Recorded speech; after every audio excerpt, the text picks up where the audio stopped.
Bienvenue sur le podcast Morisseau Consulting. Le podcast du jour est consacré à Scrumban. Il fait partie d'une série portant sur la manière d'améliorer ses Scrum Smells, ses anti-patterns de Scrum par des pratiques Kanban. Kanban n'est ici qu'une alternative. Les anti-patterns pourraient être réglés en faisant du meilleur Scrum. Cet épisode va traiter du travail du Product Owner et de son Product Backlog. Mais avant de commencer, je me présente. Laurent Morisseau, coach et formateur Scrum et Kanban. J'accompagne les entreprises et les équipes souhaitant évoluer vers plus d'agilité. Je suis l'auteur du livre Kanban pour l'IT aux éditions Duno. Arrive le moment tant attendu du Sprint Planning Meeting. Et là, c'est le drame. Il existe deux cas de figure pour le Product Owner ne sachant pas travailler au rythme de son équipe. Le premier, le Product Owner ayant détaillé complètement son Product Backlog. Il a investi trop tôt et trop dans son backlog. Cela lui a pris du temps lors de la phase d'initialisation, retardant le moment où il commence à apprendre vraiment de son produit et de ses utilisateurs. Et puisqu'il a investi, les changements vont lui coûter. Plus on est dans le détail, plus le changement est cher et difficile émotionnellement. On se rapproche fortement des problématiques des spécifications fonctionnelles détaillées. Son Product Backlog avec ses 200 voire 300 ou 400 éléments n'est plus gérable. Ce n'est plus un outil de pilotage de version comme ça devrait l'être. Comment pilote-t-il le changement dans ces conditions? Une cinquantaine d'éléments seraient plus caractéristiques d'un bon backlog.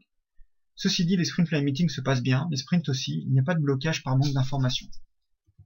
Inversement, on rencontre le Product Backlog travaillant à la dernière minute, voire avec l'équipe. Il n'a pas grand-chose de prêt, les sprint planning meetings sont trop longs car il s'agit d'abord de préciser les stories embarquées, puis de les comprendre. On est plus proche de la revue de backlog que d'une réunion de planification. Le risque est réel d'avoir des blocages dus à des manques d'informations. Le risque est également grand de n'avoir pas assez de stories ou des stories trop compliquées.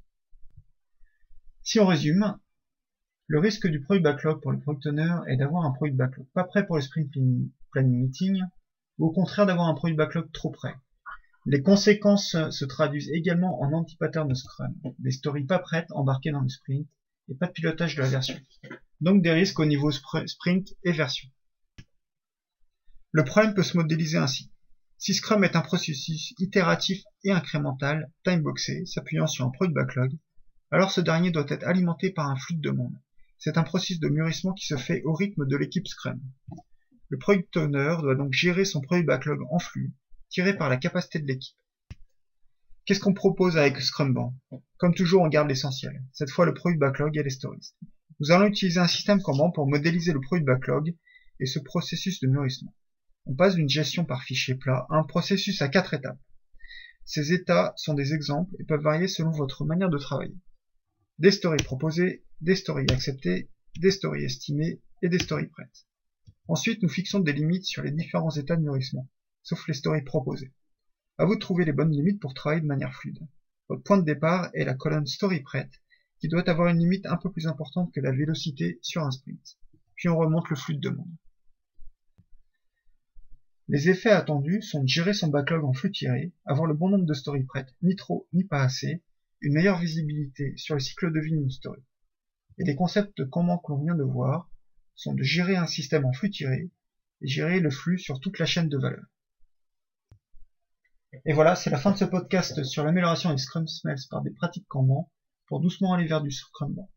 Le prochain épisode fera un bilan de Scrumban. Et d'ici là, sortez Scrum de sa zone de confort et faites du Kanban avec style.